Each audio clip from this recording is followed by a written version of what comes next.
Well, hello there. Welcome to another live autocrit session. We're going to be talking about how to write better descriptions, how to get specific in your descriptions, and how to make your writing pop.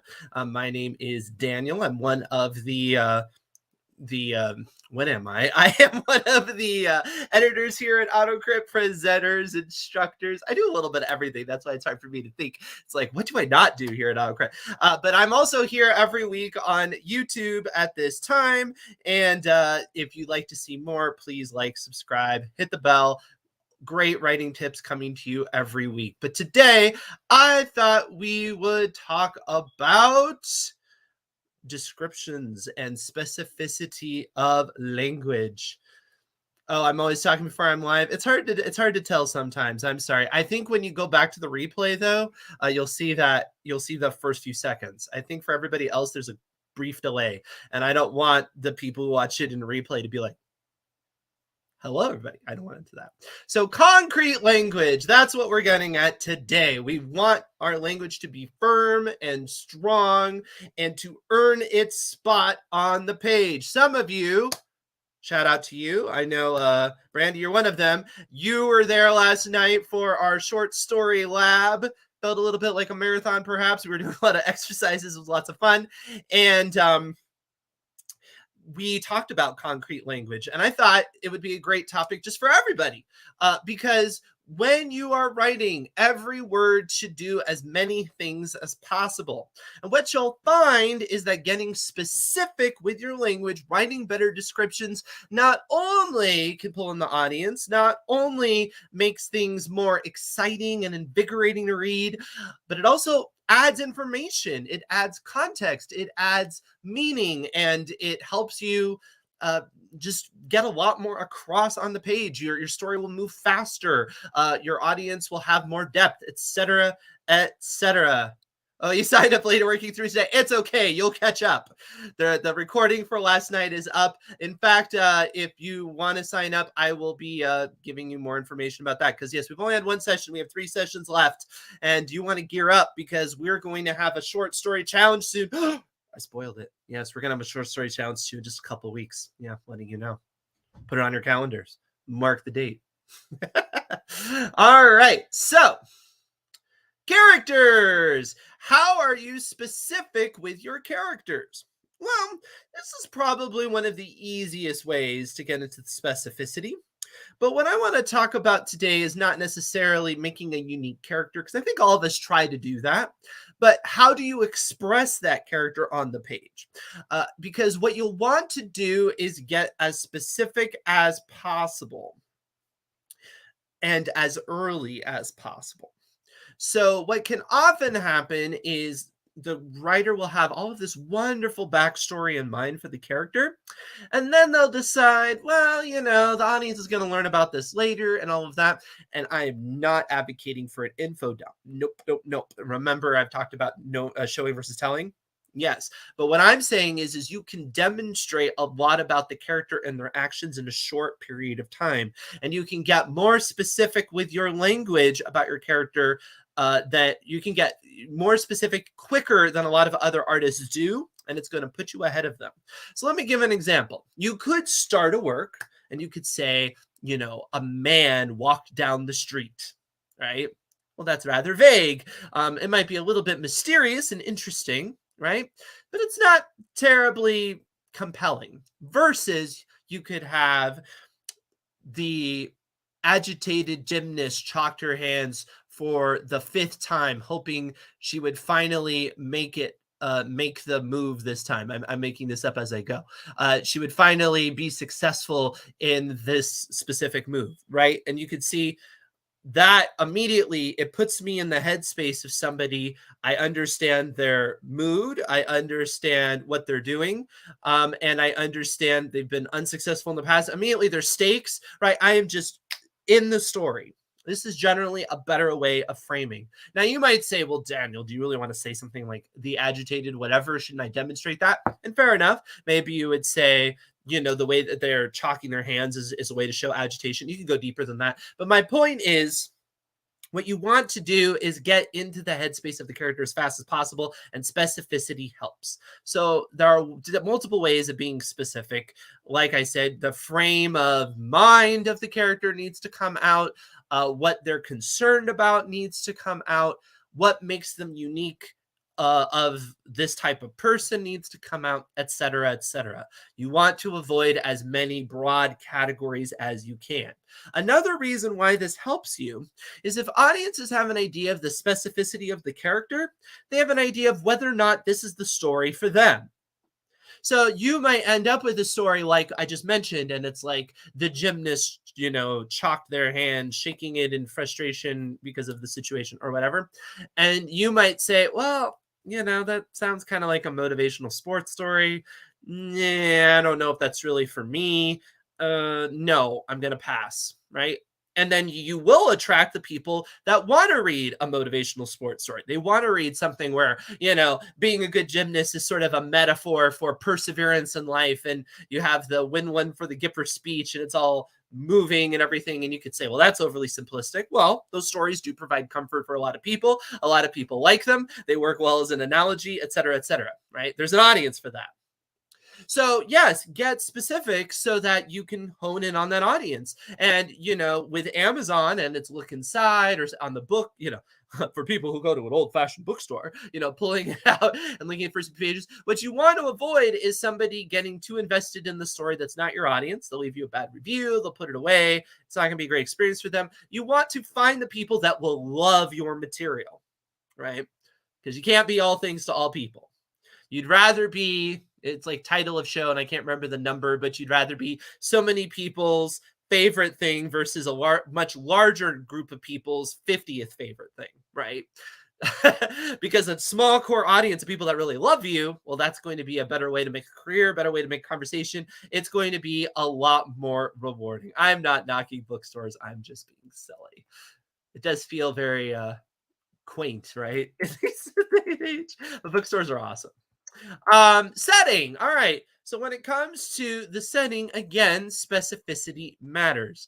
Instead of just saying, the old warehouse, okay, well, that tells me something. It would be better to give me a key detail. And that gets into a showing, not telling sort of idea, right? When you just say it's an old warehouse, you're giving me this high level satellite view of what the warehouse might look like. I might have kind of the stereotypical generic warehouse in mind. But perhaps you want to clarify, the warehouse, weather worn from years of salty air and rat infested walls or something, and it just gives you more information as to why it's the state it is.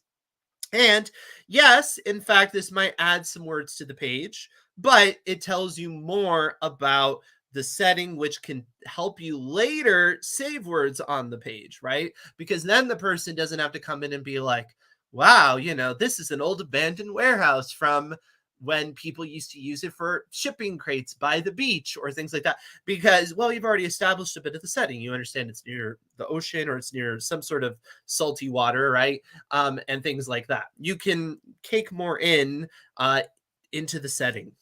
The other thing too is it gives you conflict, right? Somebody said rat infested, yuck.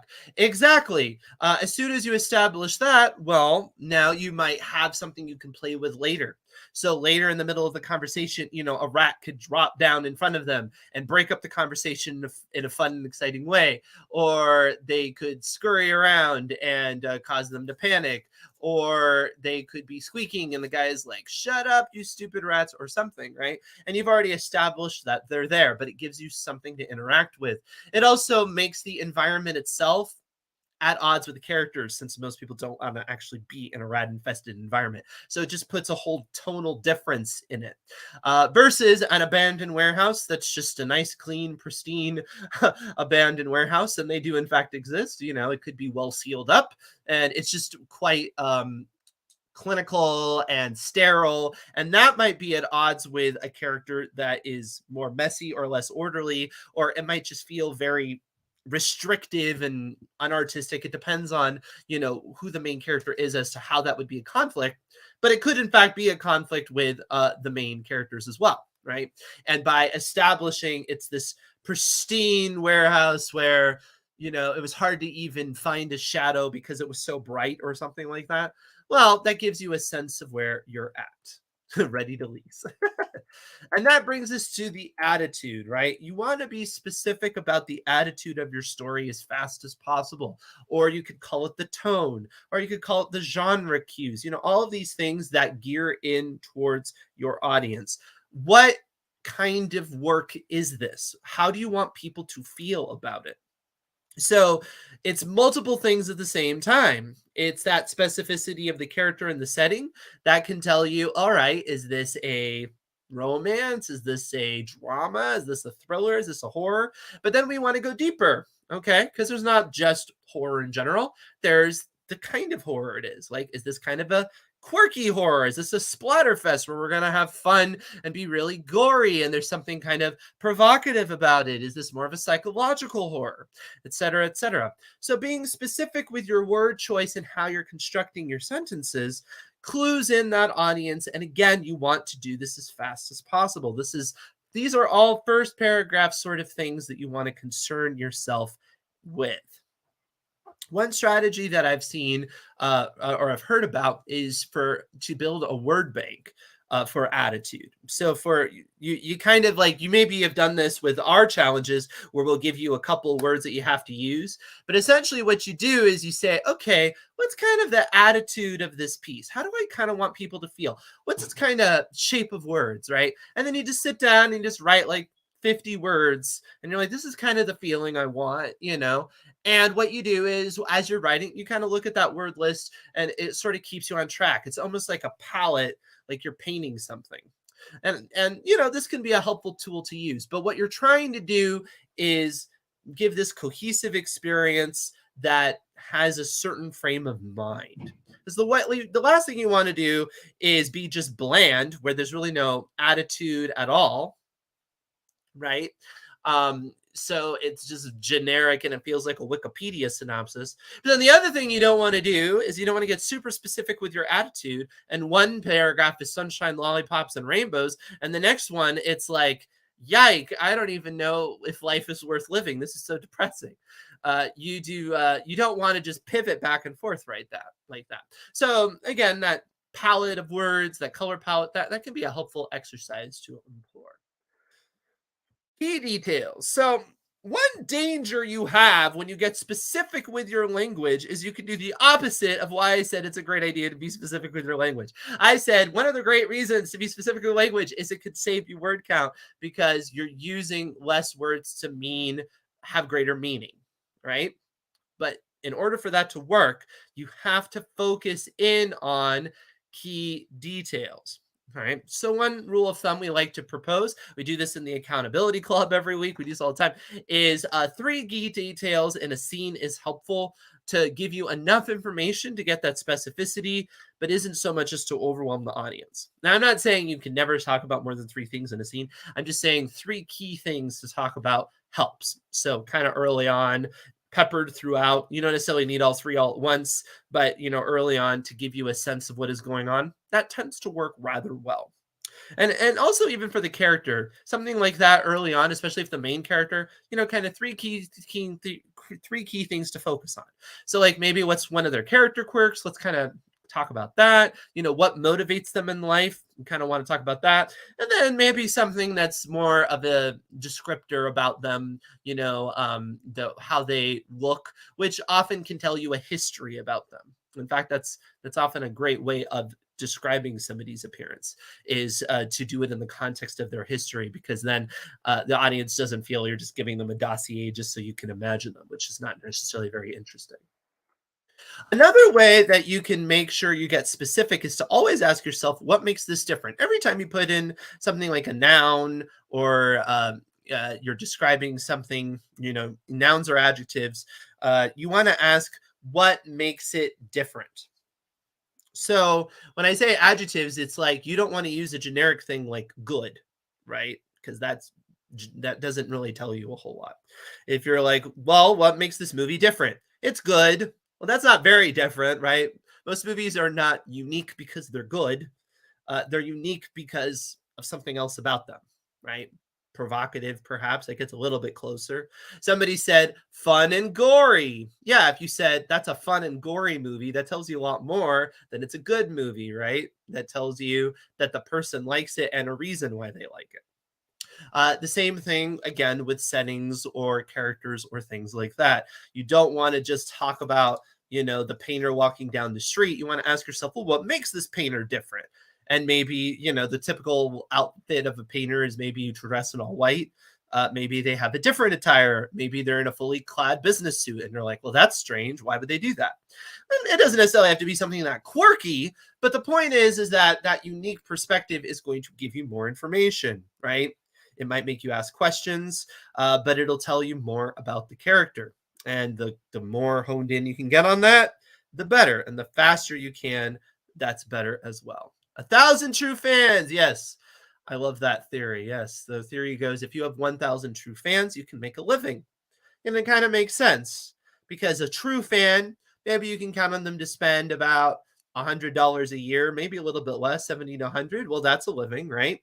1,000 times that. Granted, you have overhead costs, advertising costs, things like that, but you can suck that up if you start at that high of a rate, right? Of course, depending on what you consider to be a living, right? But for a lot of people, if the average American salary, I think right now a household is like what, $50,000 to $60,000. So yeah, 50 people giving you $1,000, that's $50,000. That makes sense, right?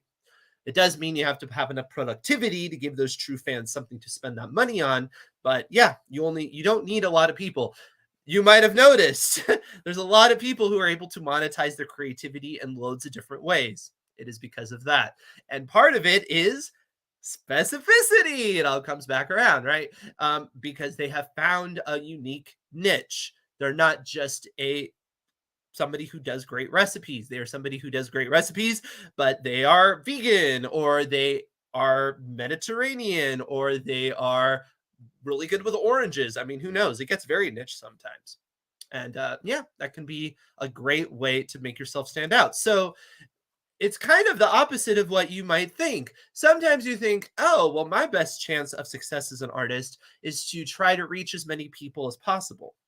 But often that's not true. Often your best bet is to try to really hit a target of people that are underserved because they don't have a lot of artistic works that are geared towards them. And that means leaning a lot more into yourself as an artist. And it's like, well, what makes me different? Getting back to this point, what makes me different? What makes my voice different? Right? What makes my perspective different? What makes my interests different? And really leaning into that rather than kind of flattening yourself in order to serve a market. And then, of course, what you're writing about, it could be that people are really excited. And the thing is that can really expand, right? It's often these really weird kind of niche ideas that can go crazy. So I just saw, this kind of comes to mind, Super Mario Brothers, right? And it's this huge smash mainstream hit. But if you think about it from a mainstream perspective, just think about what it is, right? It's an Italian plumber who goes down a portal and ends up in a world where an evil dinosaur-like creature is attacking a kingdom built out of mushrooms with anthropomorphic turtles. You can see where this doesn't sound like the sort of thing that would be very mainstream, right? And and there's a lot of reasons for it. Obviously, it started as a video game and things like that. But this is the point, right? Sometimes we're like, oh, but and on the other hand, there's a lot of things about Super Mario that makes it very mainstream, especially in terms of the movie. But a lot of it is, success breeding success, right? A bunch of people like it, they latch onto it, they tell others, and then they like it. And then often the mainstream success, it's not really because it's some generic product. It's more of you had that word of mouth and that excitement about the quality of it. And then people just kind of hopped on the bandwagon because then they understood, oh, it is a mainstream success. So therefore it is a mainstream success. It's weird how that works. It's like backwards thinking, right? And there's the concept of just pervasiveness in culture, creating the concept of something being mainstream, whether or not you really think of it is, I'm getting very philosophical on you. But anyway, my point is, with all of this ranting, Hope you enjoyed that. The point of all this ranting is that you can be unique, you can be different, you can be exciting. Yes, Teenage Mutant Ninja Turtles is another example, right? You wouldn't necessarily expect that to be quote unquote mainstream. And yet somehow it did. I often talk about Guardians of the Galaxy, right? People mocked that story when it came out originally, and they're like, that's the dumbest thing ever. I mean, even something like the Avengers, on paper, it sounds pretty stupid. You have a demigod and a robot man and a guy who was frozen for 50 years. And it's like, how in the world do these characters fit together? It sounds like a joke, right? A cryogenically frozen robot and demigod walk into a bar, right?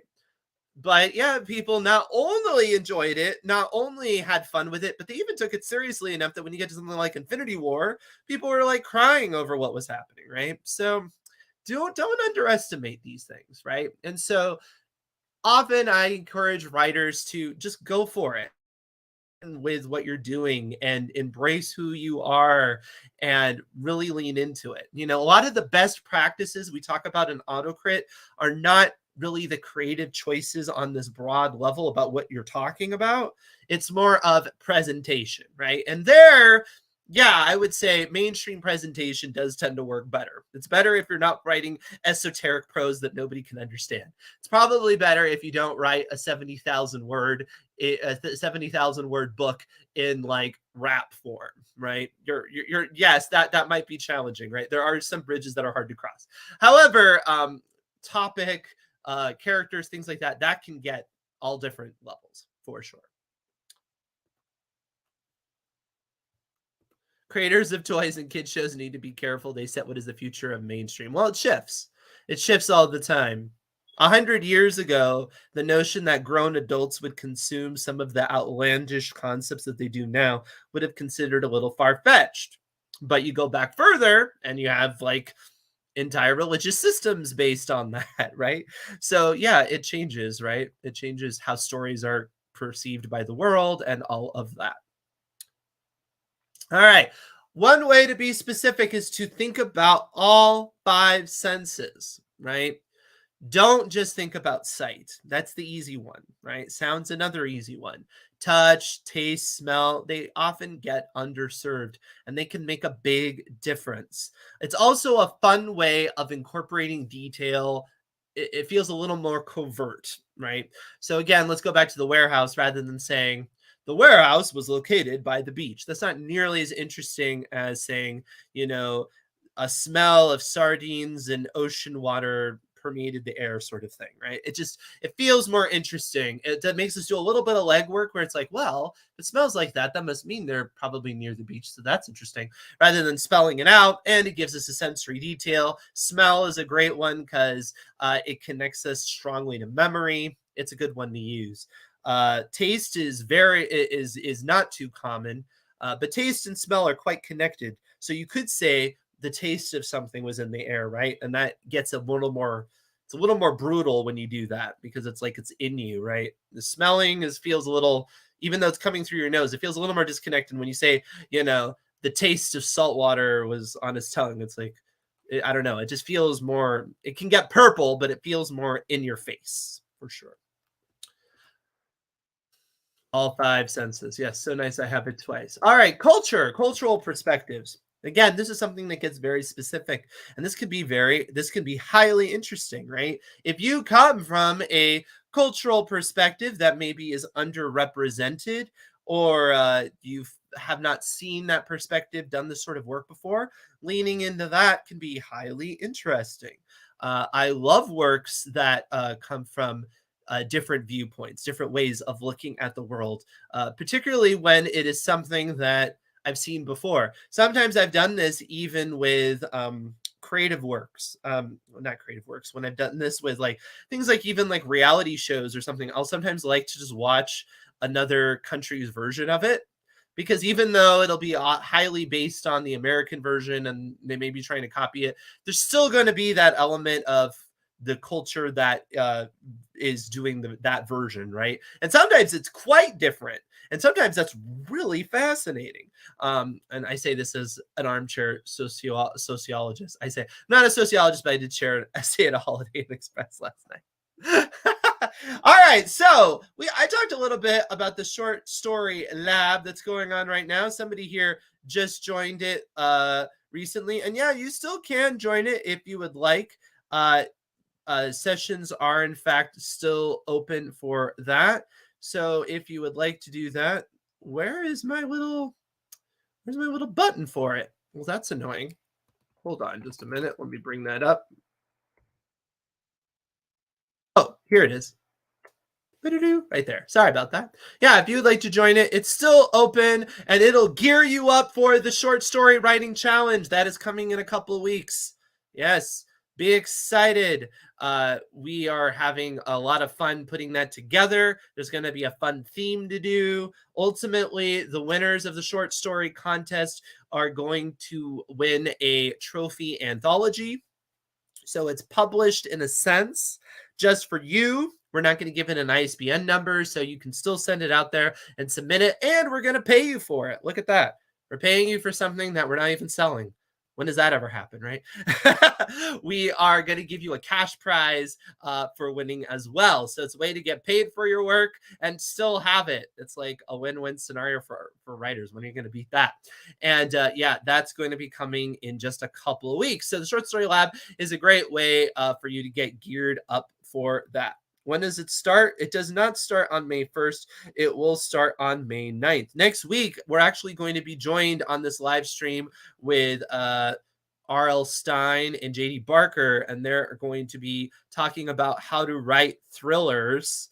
It's very exciting. Special guests. Gareth will be back. So it's going to be a very different live stream next week. So definitely like and subscribe for that. Get notified. Tonight, at 8 p.m., excuse me, we are going to have our fantasy club, and I'll be doing live readings of your work. So if there's anything you would like to see analyzed, send it my way. Horror Club is tomorrow at 6 p.m. Accountability Club is every week at 11 a.m. It's great. We do exercises, warm you up, and get you ready for the week in style. I know. Super, super exciting. Now, one way that I didn't talk about being specific that can be very helpful is in your dialogue. When people talk, it's helpful if they're specific with their language when it makes sense. Now, dialogue's a little bit tricky because often we talk in generic language to kind of hedge our words, right? So being overly specific can make it feel stilted. However, we do want to approach the dialogue from less of a generic standpoint because otherwise the dialogue will be overly bland. So how do you balance these things? Well, perhaps you can join us for our dialogue workshop.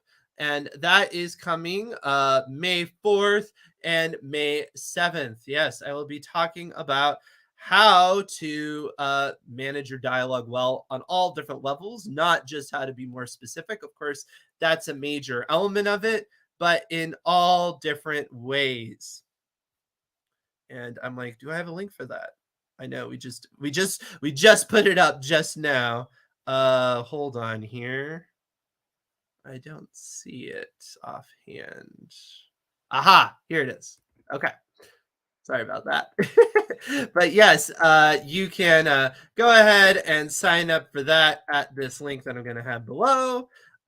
It will be a lot of fun. It's going to be May 4th, May 7th. It is the same session both times, so you don't have to be available both Thursdays and Sundays.